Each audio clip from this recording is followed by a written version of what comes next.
politizar la academia, yo creo que ya vamos a hablar de eso, pues es un trabajo arduo, difícil, porque debemos bajar las pretensiones sobre la academia puede o no puede hacer, ¿no? La academia es un complejo de poder, es un complejo donde hay órdenes clasistas, machistas. Hola Polas, esto es Siete Polas, el podcast. Acá, entre amigas feministas, contamos y confesamos cómo es que nos cuestionamos, nos confundimos y nos contradecimos al intentar vivir una vida feminista. Yo soy María Carolina Cintura con S. Hoy estoy muy feliz de estar acompañada de una gran amiga, colega en Siete Polas, y una de sus amigas a quien trajimos para hablar de, creo, 3 cosas que nos reúnen, que nos atraviesan en nuestra experiencia y que hemos informado con nuestro feminismo para poder atravesarlas. Esta experiencia de estar en la intersección entre el activismo, la academia, ahí van 2, y un tercer elemento que también ha marcado nuestro tránsito y es la migración. Dejo que ellas también se presenten en esas intersecciones y cualquiera otra que nos quieran traer. Hola, Vane. Hola, Cintu. Ya te voy a decir Cintu, aquí en adelante eres Cintu, no María Carolina. Yo soy Vanessa Daza Castillo, también hago parte de Siete Polas, también, de hecho, voy a migrar. Creo que por eso voy a plantear de una vez que yo creo que voy a estar más de escucha y de preguntona en esta como conversación de hoy, porque yo siento que voy a escuchar un montón de cosas, o sea, me voy a preparar con esta conversación para enfrentar un montón de cosas que ustedes ya han venido enfrentando. Estoy como muy emocionada de escucharlas y emocionada de contarles un poco lo que a mí me atraviesa, lo que estoy pensando. Y nuestra invitada de hoy es María Jimena Dávila. Jimé, te voy a dejar que tú te presentes, pero lo único que voy a decir es que María Jimena es una de mis mejores amigas y de mis guías más importantes de los últimos 4 años de mi vida, que además han sido los 4 años quizás más retadores de mi vida. O sea, la presencia y el consejo de María Jimena en todo, en lo afectivo, en lo amoroso, en lo académico, en lo feminista, ha sido fundamental. Hola, mi nombre es María Jimena Dávila. Yo en este momento estoy haciendo un doctorado en sociología en Texas. Originalmente soy abogada y agradezco mucho a Vanessa y a Carolina por ofrecerme conversar con ellas en este espacio que aunque se siente intimidante, creo que se siente intimidante sobre todo porque es un espacio para sabernos vulnerables, ¿no? Y para hablar de esas cosas que al menos yo he hablado con muy pocas personas, ¿no? Y entonces entregarse en carne propia a que esto se publique y digamos que gente completamente ajena escuche como estas vivencias o estas ideas que he estado rumiando durante el último año y que son ideas, pues sí, completamente que vienen de la experiencia carnal, de lo que significa saberse y construirse desde un lugar nuevo, ¿no? Y desde un lugar en el que nos sentimos extrañas en un principio y en el que nos toca también revelarnos a nosotras mismas esa identidad que creíamos tener, ¿no? Y renovar también como esa identidad que creíamos tener. Y gracias por traerme y por ofrecerme estar con ustedes para hablar de estos momentos de quiebre que al final yo creo que son los que nos construyen como personas y los que nos construyen como feministas. Sobre el tema del activismo y la academia, bueno, yo a diferencia de ustedes no sé si yo me consideraría una activista. Yo con Vanessa trabajé también durante 4 años en De Justicia, pero yo debo decir que a mí todavía me cuesta llamarme a mí misma activista. No es un tema de vergüenza ni nada, creo que es todo lo contrario. Creo que es porque tengo una admiración muy profunda por quienes ponen el cuerpo en el activismo y creo que la reflexión sobre los derechos humanos, el trabajo sobre derechos humanos que yo he hecho en mi vida profesional, lo he hecho con todo el compromiso y con todo el amor, pero sin los riesgos, sin los problemas, sin estar en esa primera línea que implica, digamos, todo, como todas las amenazas y todas las consideraciones que implica ser para mí un activista o una activista, ¿no? Y el activismo se puede hacer desde distintos lugares, desde distintas enunciaciones, pero digamos que hay algo a mí sobre mi trabajo y sobre los lugares en los que he hecho mi trabajo que todavía me impide llamarme completamente activista. Y siempre ha existido esta discusión sobre, hay como una especie de brazo intelectual del feminismo en la academia y, digamos, en mi experiencia personal, eso siempre ha estado atravesado por una especie de como de desgarramiento del alma en el que uno se sabe protegido, se sabe muchas veces autorizado, precisamente porque vivimos en un mundo patriarcal que le da muchísima preponderancia a las actividades intelectuales, que además tiene súper definido y súper limitado qué es la intelectualidad, y en el momento en el que uno, por las razones que sean, decide que desde ahí quiere, digamos, un poco politizar su práctica profesional, también uno se sabe un poco protegido, la academia sigue siendo este lugar muy sanitizado, y me gustaría saber cómo se sienten al respecto de eso. De pronto, Vane, ahorita que tú vas como a entrar a este mundo de el doctorado, que suele tener como toda este caché, y tú, Jime, que ya estás viviendo esa experiencia y atravesando esa experiencia, ¿qué tal te ha ido con todas esas contradicciones que quizá uno experimenta, sabiendo que hay esta torre de marfil y que uno a veces está ahí metido, quizá algunas veces aprovecha estar ahí en esa torre un poco como pensándose muy progre, también viendo desde un lugar muy externo?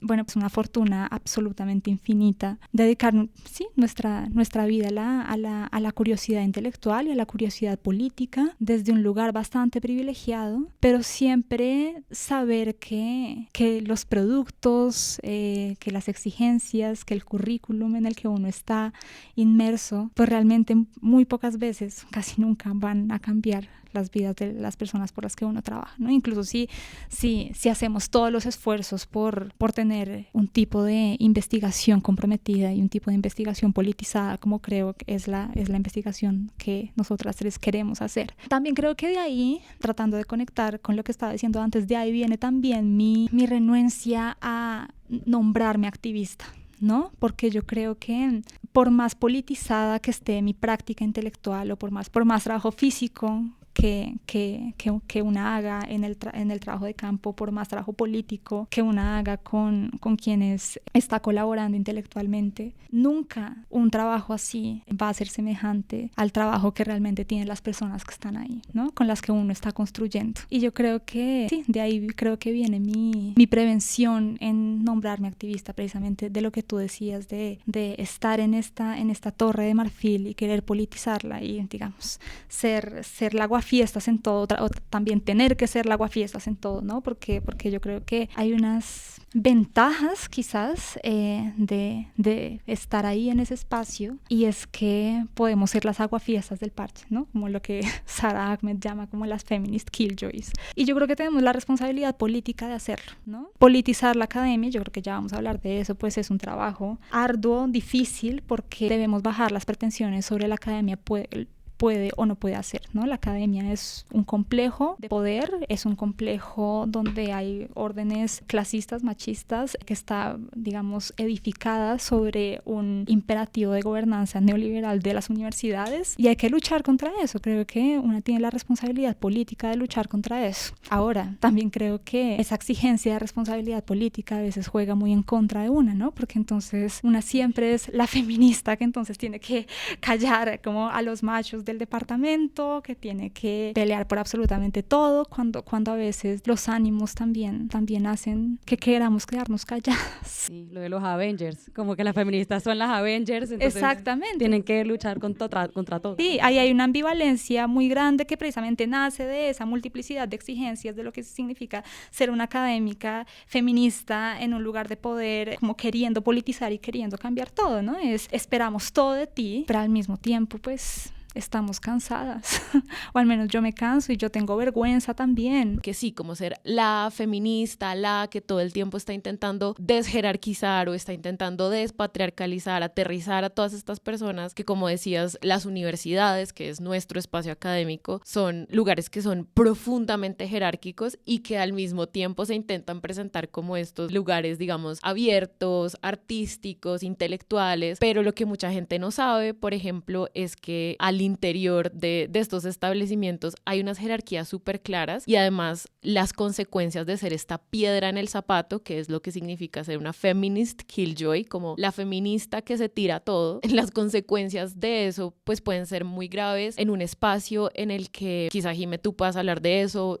Vanessa tú también ahorita vas a entrar en esa dinámica. En las universidades, en la experiencia por ejemplo de hacer el doctorado, uno tiene una dependencia muy muy profunda de las personas que son sus superiores jerárquicos. Cuando uno se está doctorando, o por lo menos en mi disciplina, ustedes que son, pues que están en otras disciplinas, Jimena en las ciencias sociales, Vanessa directamente en el derecho, en mi disciplina uno tiene unos cuantos mentores y de esos mentores y de tu relación con esos mentores o mentoras y la actitud que ellos tengan contigo y también de la actitud que el departamento y la universidad en general, que es la que pone la plata, tenga frente a ellos o ellas, todas esas cosas pueden afectar tu futuro, pueden afectar tu bienestar material o pueden afectar tu bienestar emocional muchísimo. Yo tuve que elegir quién iba a ser mi comité de tesis, que digamos son las 3 o 4 personas que me van a guiar en ese proceso muy complicado intelectual y emocionalmente de encontrar un tema de investigación y llevarlo a término hasta escribir pues lo que es una tesis doctoral, que es prácticamente un libro. Y entonces al yo enfrentarme a esa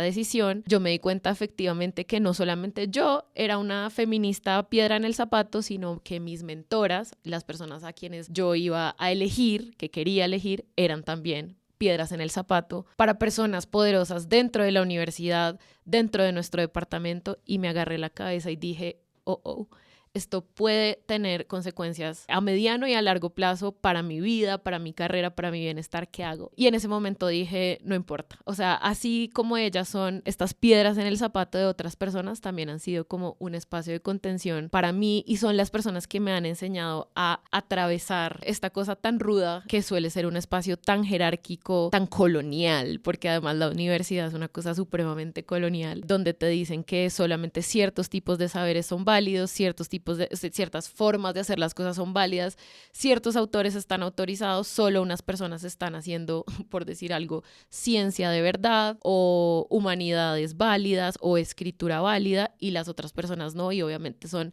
normalmente esos saberes feminizados, estas formas menos racionales, entre comillas, de hacer las cosas, las que se ven como apartadas, menos validadas. Entonces como que elegí, eso también fue una elección más del corazón que de la razón, pero dije, yo quiero que estas sean las personas que me acompañen, aún sabiendo que eso va a tener unas consecuencias grandes en mi vida. Entonces también quería preguntarte sobre eso. Ser esta feminista piedra en el zapato tiene consecuencias y bueno, yo pues acabo de contar una de las formas en las que he decidido lidiar con eso. ¿Cómo les ha ido a ustedes? Uy, oigan, yo tengo una anécdota bien tesa, precisamente además relacionada con esto de escoger supervisores. Pues resulta que, bueno, mi supervisora que amo, adoro, ha sido una persona increíblemente generosa conmigo desde hace 2 años. Yo cuando empecé la maestría, mi plan era empezar la maestría, luego de ahí saltar al doctorado. Desde el momento que yo empecé la maestría, yo sabía que yo quería a esta persona como supervisora. Desde ese momento, ella ha sido mi supervisora, ha sido una persona increíble conmigo, pero así como ha sido increíble, ella ha sido como bastante polémica en la universidad. Es una señora que es una persona muy reputada, que enseña teoría feminista, que enseña teoría crítica, digamos, que teoría crítica son precisamente estos espacios donde están estas voces como, digamos, quizás más marginadas porque se atreven a hacer, como, digamos, se ubican en un espacio que muchos como llamarían más radical quizá. Y pues esta persona, digamos, en los últimos años ha estado al frente de la defensa de un profesor de antropología de la universidad acusado por acoso, digamos, pero está al frente, es decir, de la defensa de él. El último evento grande fue que las chicas que denunciaron a este profesor por acoso, digamos, hubo un veredicto de la universidad que sancionó a este profesor, pero lo sancionó con una suspensión creo que de 6 meses y no lo hallaron responsable de los cargos de acoso sexual de lo que lo estaban acusando, y las denunciantes denunciaron a la universidad por el mal manejo que le dieron al caso, aparentemente por haber desestimado cierta evidencia que habían proporcionado, en fin. Y claro, esta cosa vuelve y se destapa. El New York Times hace una nota precisamente de este caso donde hablan un montón de mi supervisora. Entonces, claro, es mi supervisora, digamos, con quien yo trabajo teoría feminista defendiendo a un presunto acosador. Y eso a mí me revolvió un montón, porque de un lado, esta señora no ha sido sino generosa conmigo, ha sido además una de las personas que más como, digamos, en los últimos 2 años, que ha sido un proceso impresionante para mí de transformación, de cuestionamiento como intelectual, crítico, lo que sea. Digamos, ella ha sido como la que ha permitido y ha como propiciado todo eso. Y yo no tengo con ella sino agradecimiento, y quiero que siga siendo mi supervisora por muchos años porque siento que trabajo muy bien con ella, en fin. Y por otro lado, esta persona que es que yo no puedo creer que yo estoy trabajando con alguien que está defendiendo una persona que además, porque tuve la oportunidad de leer como el caso, el expediente, no sé qué, pues yo sí creo que ese tipo es un viejo verde. Entonces era como, no solamente no tengo cómo zafarme de eso, pero, digamos, no quiero zafarme de ella, pero además es que zafarme de ella implica para mí lo que estás diciendo. O sea, yo no quiero poner en riesgo mi futuro profesional, y yo sí creo que de ella va a depender un montón mi futuro profesional. Digamos, para mí eso sí fue una experiencia, y de entrada es que, claro, es que las feministas del combo trabajamos con ella. Entonces, ¿quién se iba a parar a decirle digamos, dentro de la facultad, dentro del departamento, quién que haga feminismo o quien esté involucrando género dentro de su proyecto se iba a parar a decir la universidad porque está colitando, porque está, digamos, nadie iba a cuestionar nada? No sé, digamos, eso sí. Creo que la gran pregunta también es como nadie iba a cuestionar nada. ¿Por qué? Pues digamos, y aquí quiero como que ya un poco como que nos destapemos, como que desnudemos nuestras almas, porque una de las cosas que a mí me pasa mucho desde que yo me reconozco, no solamente a mí misma, frente a mí misma, como frente al espejo, sino públicamente como feminista, es que existen todas estas cosas que uno sabe que uno debería hacer, podría hacer, deberías actuar de una forma, pero cuando estás viviendo la experiencia no es tan fácil. Y yo quiero que también como que seamos muy abiertas también admitirnos entre nosotras que no siempre esas cosas son posibles, o que incluso siendo posibles uno, digamos que no actúa sobre esa ética quizás que se ha propuesto, porque no, pues no es tan fácil. Y no, o sea, tampoco se trata como de uno ponerse un nuevo mandato que tampoco vamos a poder cumplir, como un nuevo estándar que simplemente nos va a hacer sentirnos como mal, inadecuadas, culpables todo el tiempo. Entonces, yo, o sea, en mi caso muy personal, había 2 razones en ese momento, una más clara que otra, ahora que lo pienso, por las que yo no quería decir nada y no me pronuncié, en efecto. Uno, lo que ya dije, pues yo le tengo mucho afecto y mucho agradecimiento a ella, y quiero seguir trabajando con ella. Además, yo no quiero, digamos, que digamos, cortar ese vínculo con ella tenga una implicación para mí en el futuro. Pero había otra razón más, y es que, claro, o sea, oigan, fue tenaz porque yo misma, fue muy raro, yo misma comencé como a dudar de un montón de cosas que yo creía que para mí eran muy claras, por ejemplo, como esta consigna de como que yo siempre le creo a la víctima. Claro, como era mi supervisora defendiendo a un presunto acosador, hubo un momento en que yo traté de mirar, pero ¿y qué tal que en verdad esta persona este tipo no sea un acosador? Y seguramente mi supervisora está defendiendo, ¿por qué si en efecto la universidad ya llevó un proceso y ya encontró que no había habido acoso? Digamos, pues, de pronto es que simplemente me puso a pensar en los casos en los que los procedimientos para luchar contra el acoso en digamos, en las universidades, pero por fuera de las universidades también, en los espacios de trabajo, también, digamos, ¿qué pasa cuando se usan como retaliación? Todo eso mientras yo misma estaba involucrada en un caso de acoso en la universidad, que fue muy raro. O sea, yo no misma yo víctima, sino yo testigo de una denuncia de acoso de una amiga muy cercana. O sea, fue un paralelo en mi vida que yo lo que hice fue cerrar y no leer más y no hablar con nadie más del asunto, porque yo sentía que yo no podía reconciliar eso. O sea, ¿cómo era que yo en ese momento estaba a punto o estaba, digamos, sabiendo que eventualmente iba a ser llamada a testificar por una amiga que había sido víctima de acoso, habiendo visto toda la revictimización, todo lo horrible que le pasa a las víctimas cuando deciden denunciar, y al mismo tiempo pensando que mi supervisora está defendiendo a un tipo que no es un acosador? Eso es lo que está diciendo todo el mundo, no, es lo que piensa todo el mundo, pero el tipo quizá no es un acosador y yo le creo a ella. O sea, yo no sabía cómo reconciliar eso y simplemente, pues, oigan, no lo reconcilié, porque lo que hice fue decir, no, ya, se acabó, no voy a pensar en nada, voy a hacer inercia, voy a hacer como que nada de esto está pasando y ya, y se acabó. Pero me parece muy interesante esa historia porque creo que muestra muy bien como esa suspensión del juicio que a veces tenemos que hacer para poder sobrevivir con esas contradicciones estructurales de la academia, ¿no? Porque yo creo que también nos muestra cómo funciona como la filigrana del poder, ¿no? Porque a pesar de que nosotras tenemos una relación con estas personas que, pues sí, nos están ayudando, nos están mentoreando, nos están dando como una ayuda intelectual que confían en nosotras, pero no dejan de ser relaciones de poder. Y yo creo que eso es muy difícil cuando hay afectos, que necesariamente habrá afectos, habrá agradecimiento, habrá admiración de por medio. Y creo que de ahí también viene esta pregunta que ustedes dos alzaban sobre, estamos en departamentos donde se produce mucha teoría feminista, donde se produce mucha teoría crítica, donde se produce, mejor dicho, lo último de lo último, donde estamos muy comprometidos con las teorías de raza, con las teorías, bueno, como lo último, en pensamiento. Total. Pero ese pensamiento muy pocas veces se pone en práctica, muy pocas veces. Y yo creo que ahí es cuando tenemos que recurrir, o al menos lo que a mí me ha servido, es quizás dejar de creer que estos académicos y estas académicas a las que yo admiro siempre van a ser completamente coherentes entre, digamos, lo que deciden publicar y hablar públicamente y lo que realmente están dispuestos a hacer por el bienestar de sus estudiantes, y dos, también como por cagarse en el departamento en el que están, ¿no? Porque es que también, y creo que esto tampoco es para culpar, digamos, a profesores y profesoras, ¿no? Porque yo creo que muchos y muchas de ellas hacen lo que pueden y de verdad lo hacen con las uñas. Y esto tiene que ver con lo que estábamos hablando hace un momento, de cómo también toda la estructura de la academia y de las universidades está hecha para silenciar esas voces disidentes, ¿no? Y cómo, digamos, estas profesoras que quieren darse la pelea por sus estudiantes, que quieren darse la pelea por espacios más seguros, terminan siendo silenciadas y les toca actuar desde los márgenes. Muchas veces como acciones mucho más sutiles, no pegando el grito en el cielo en cada reunión, no peleándose con quien uno tenga que pelearse.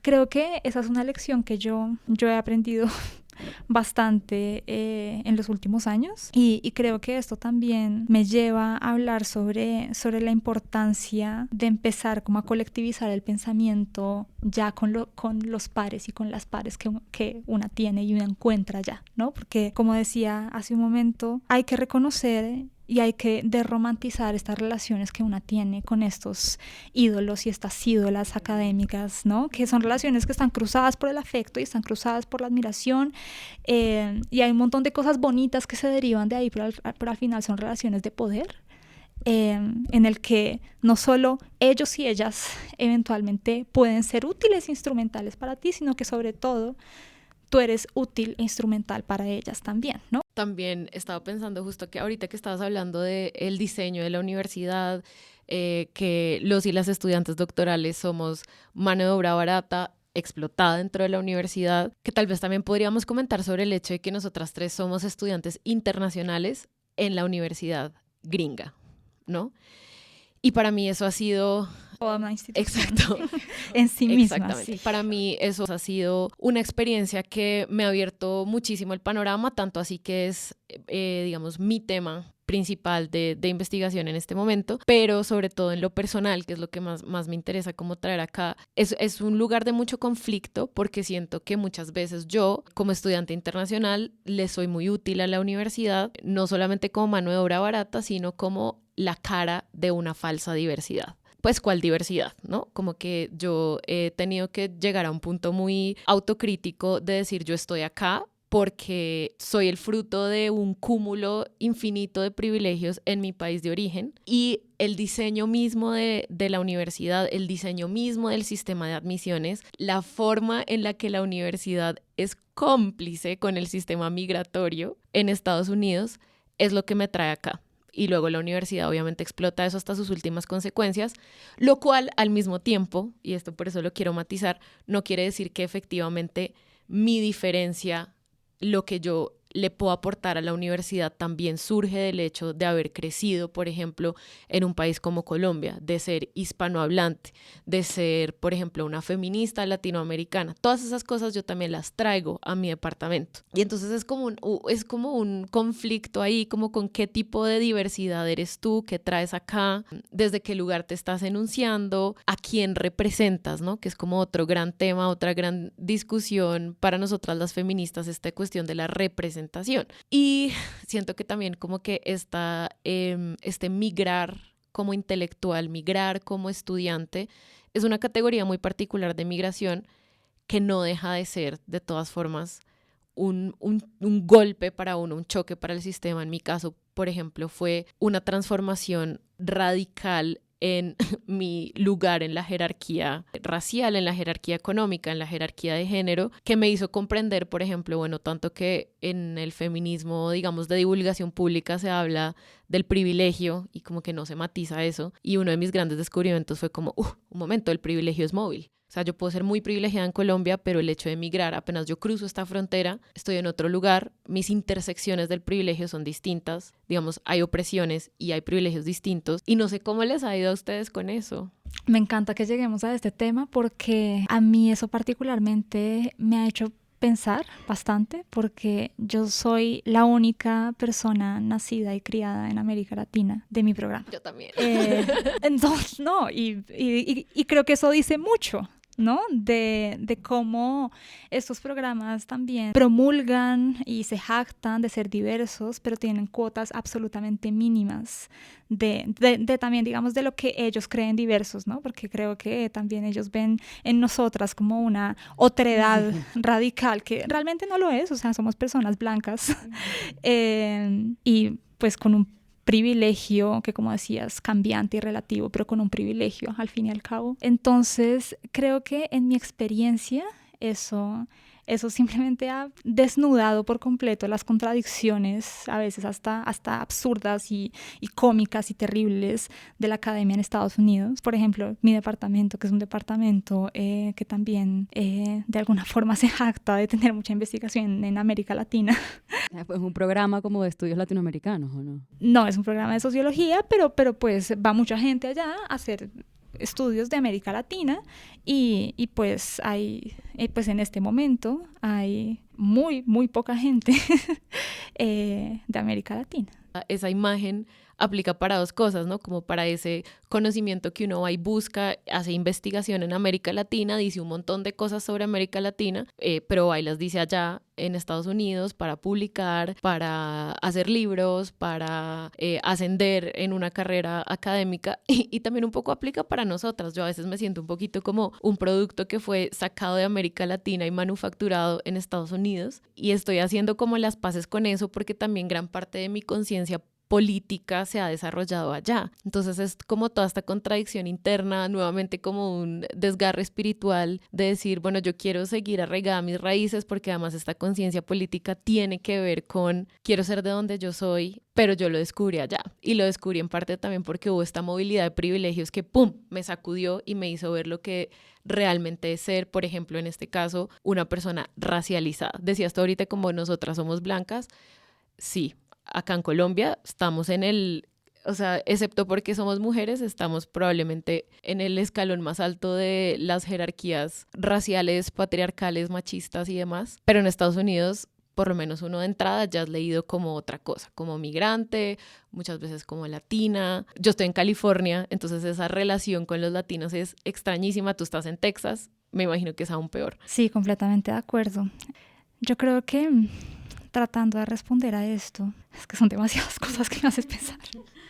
De verdad, no, de verdad. Esto lo he discutido con muchas personas que, digamos, he tenido la fortuna también de conocer personas que han migrado también por las mismas razones, personas que han migrado por razones completamente diferentes, y he tenido la oportunidad de discutir cómo esta conciencia o nueva conciencia de lo que supone ser un ser racializado, ¿no?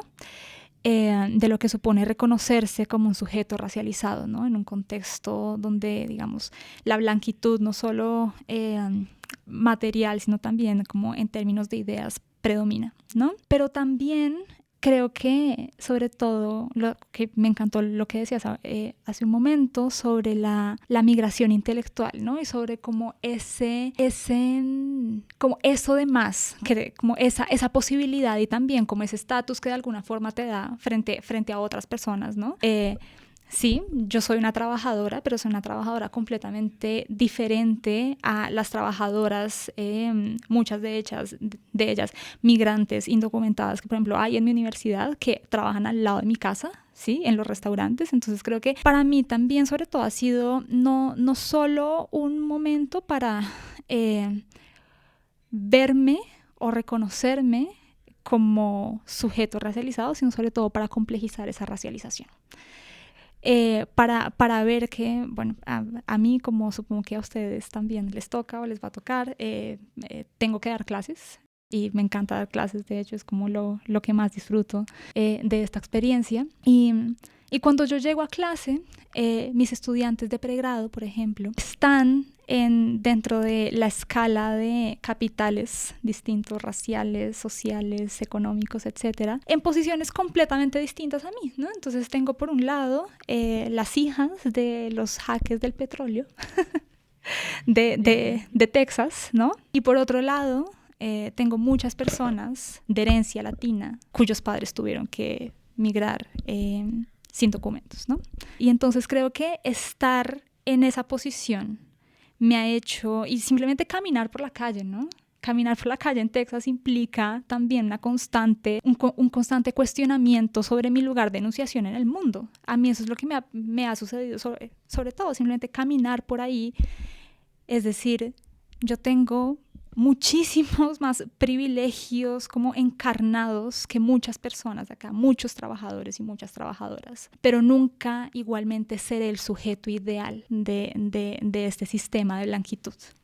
¿Sí? Wow. Y acabas de poner el dedo sobre una experiencia que también, o sea, tiene muchas similitudes con algo que yo he vivido. Tú estás en una universidad pública en Texas, yo estoy en una universidad pública en California y tengo literal lo que acabas de describir. Es una situación bastante parecida. Yo en un mismo salón de clases estoy con él o la hija de la abogada de X celebridad de Los Ángeles, California, y estudiantes cuyos padres, por ejemplo, no hablan inglés, migraron sin documentos. Tengo estudiantes indocumentados y algunos de estos estudiantes quería preguntarte si te ha pasado y de pronto cómo has transitado esa experiencia, si de alguna forma como que el feminismo ha informado eso o no. Mis estudiantes a veces se sorprenden de tener una profesora latina y me expresan afecto, me expresan admiración porque dicen, yo no pensaba que una persona latina que tiene un acento en inglés, cuyo idioma materno es el español, pudiera alcanzar lo que hablamos hace un momento, ¿no? Como esta posición de trabajador intelectual. Y entonces eso a ellos no sé, algunos me expresan como esto me inspira o esto me reafirma en mi decisión de ir a la universidad. Y yo internamente siento un conflicto muy grande con eso porque efectivamente sí, soy una persona cuyo idioma materno no es el inglés, que ha tenido una experiencia de migración, pero lo que decías, no es una experiencia de migración, es una experiencia de otredad, incluso de discriminación muy distinta de la que pueden haber vivido ellos y sobre todo económicamente una educación, una niñez, una adolescencia, unas posibilidades completamente distintas y muchas veces no sé cómo presentarme ante ellos, no sé cómo transitar todas las emociones que eso me produce y que le produce también a ellos, a ellas, mis estudiantes.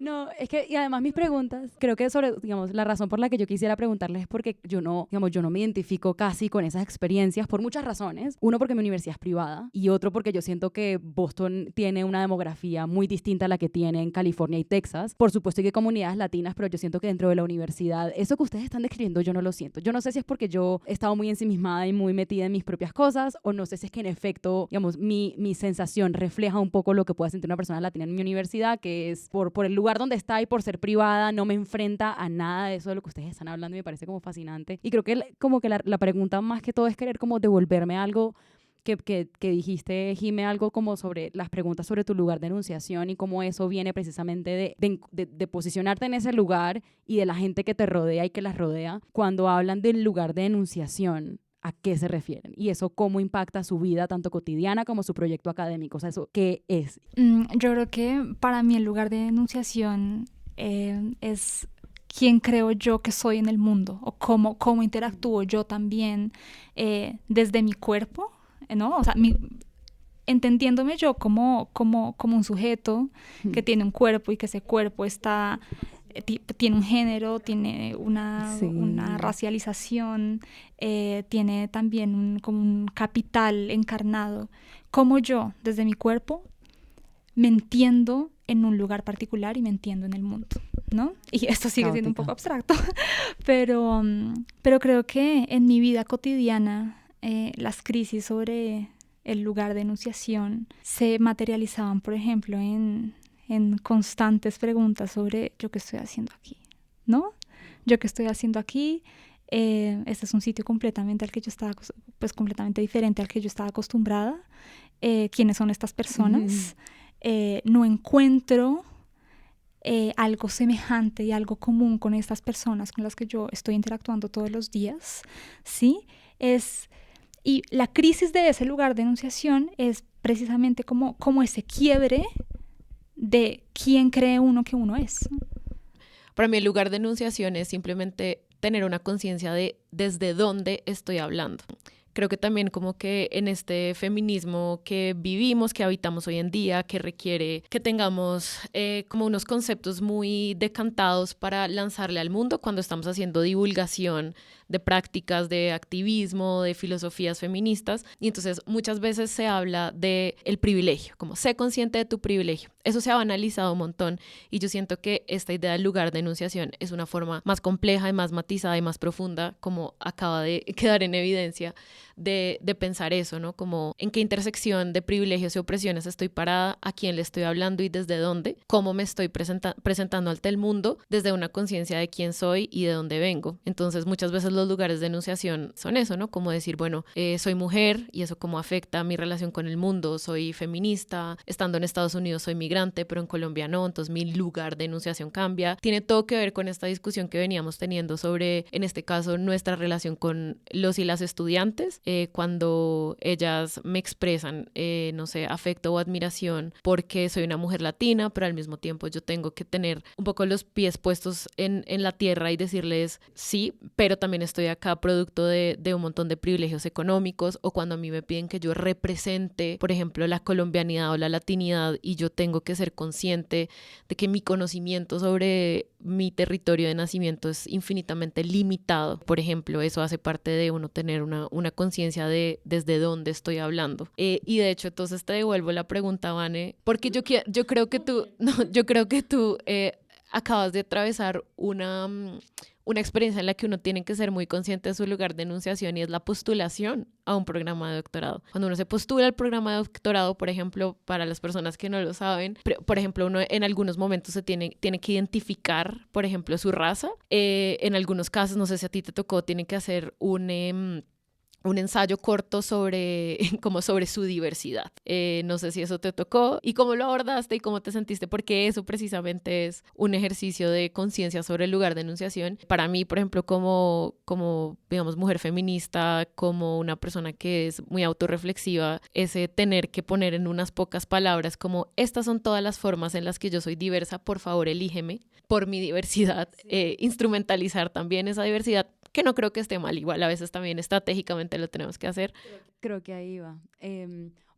Creo que escuchándolas estoy pensando como, porque iba, antes de que me volvías la pregunta, pensaba como lanzar otra, y es de qué formas tratar de hallar uno su lugar de enunciación te permite o te imposibilita hablar, o te carga de miedos para hablar, te silencia, te censura. Pero claro, una cosa es el momento donde uno ya está y otra muy distinta es el momento de postulación, que me parece que como que ahí tu pregunta como la preocupación que yo tenía, y es cuando uno se está postulando, uno más bien se hace ver autorizado para hablar precisamente por esa cantidad de, digamos, por esa experiencia que uno tiene, que uno va a vender como una experiencia diversa y que la universidad quiere.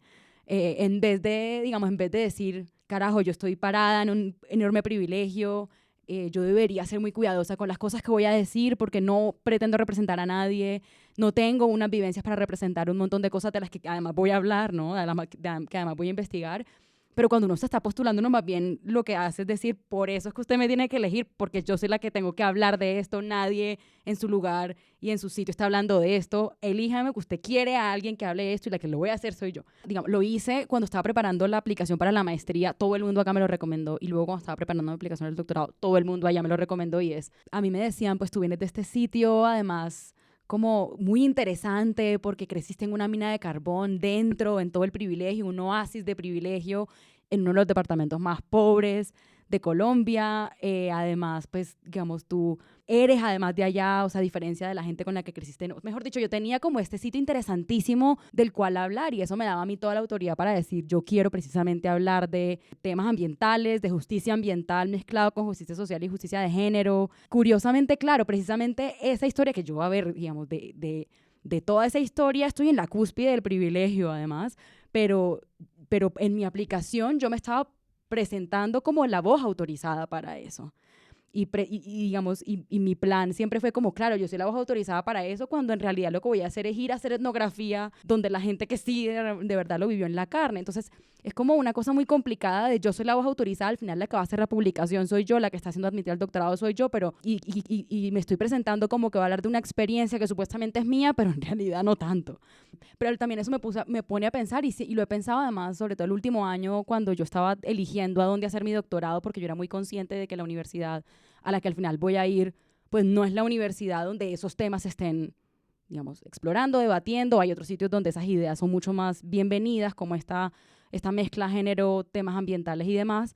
Pero hubo una razón, o sea, como que también en mi forma de procesar por qué quería y por qué mi corazón quería ir a esa universidad, también entendí y acepté que eso era una cosa que también quería preguntarles hacía rato, y es, ¿hay algo igual en la decisión de ir a Estados Unidos a estudiar en estas universidades reputadas, digamos, hay algo que lo mueve a uno hacia allá y de repente también es la posibilidad uno de, digamos, de ser instrumentalizado, por supuesto, para los propósitos de la universidad, pero ustedes no se sienten que ustedes también eventualmente van a poder sacarle un jugo al haber ido a esa universidad, o sea, que tú vuelvas y digas, digo, vengo a la Universidad de California. Eso como lo siento, yo no sé si en algún momento se lo cuestionaron, les pasó, o sea, digamos, eso cómo lo ven, como que ustedes ir a esa universidad precisamente porque ustedes pueden sacarle jugo a eso para lo que sea que ustedes quieran hacer en su proyecto profesional. De nuevo, el haber migrado, el haber llegado allá es lo que a mí me trae una conciencia política que hoy en día es crítica de la universidad como institución.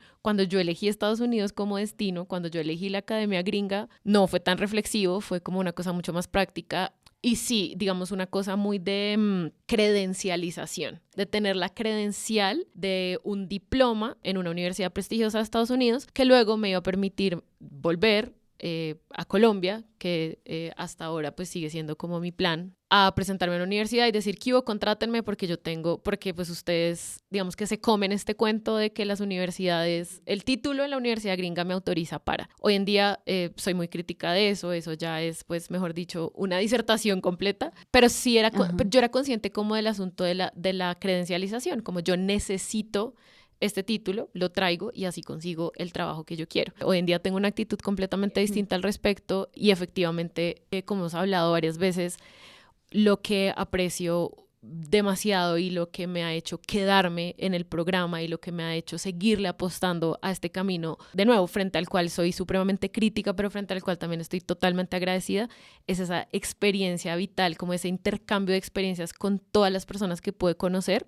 ese salirme de mi entorno y como desfamiliarizarme de lo que ya conocía, que me ha traído ese pensamiento mucho más nutrido, mucho más sensible al mundo, mucho más sensible a la experiencia humana, mucho más sensible a las experiencias radicalmente distintas a la mía con las que me he encontrado, que es una oportunidad que yo no había tenido en Colombia.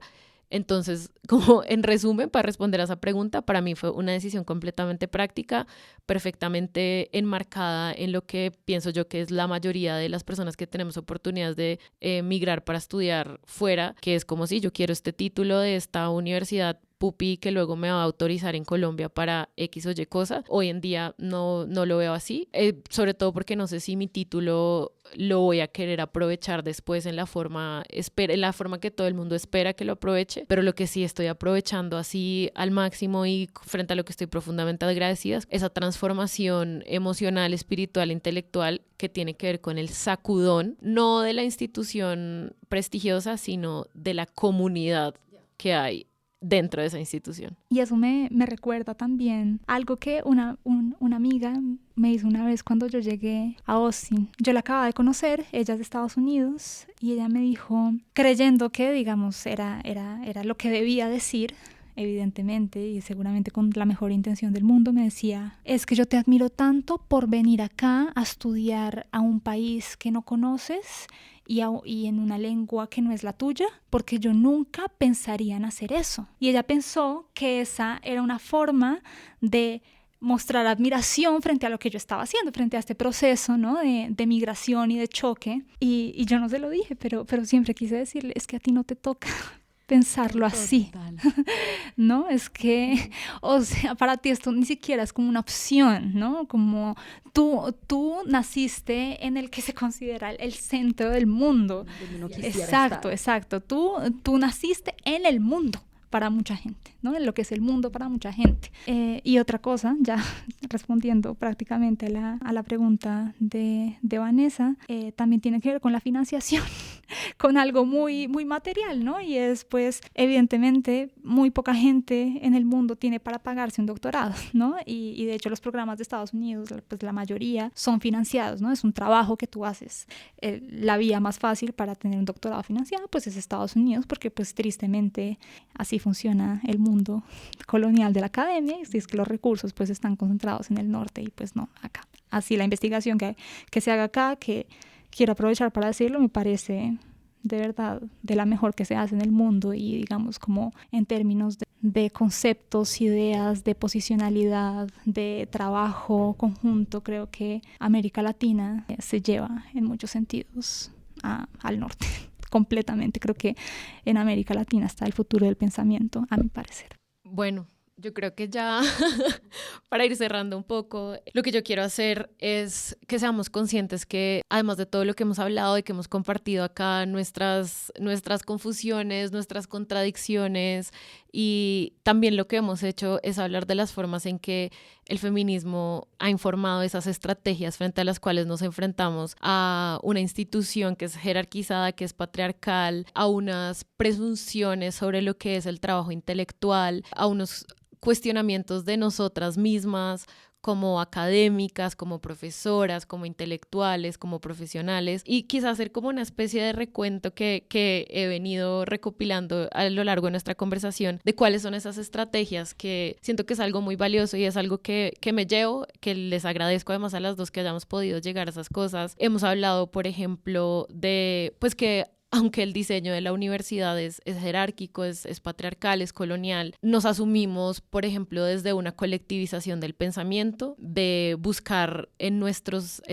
pares también soporte, apoyo, mentoría, que es lo que hemos estado haciendo en esta conversación, aprender no solamente de nuestros pares, sino de, por ejemplo, nuestros estudiantes. Hablamos, Jimé, tú y yo, de que nos relacionamos con ellos a través de la experiencia vivida y no solamente a través de la labor intelectual, que hemos aprendido quizá a valorar nuestra relación con ellos, no solamente desde lo racional, desde lo intelectual, desde lo que les podemos enseñar, sino desde nuestras emociones, incluso muchas veces desde el afecto, desde la vulnerabilidad, la comprensión. Hablamos también, obviamente, de abordar quiénes somos y lo que producimos con nuestras cabezas desde pues este concepto del lugar de enunciación, de ser conscientes de a quién le hablo, cómo me presento y desde dónde, cómo me relaciono con mi entorno, y cómo eso cambia muchísimo cuando cambiamos pues de nuestro mundo más conocido y donde nos sentimos más cómodas, que es pues acá en Colombia versus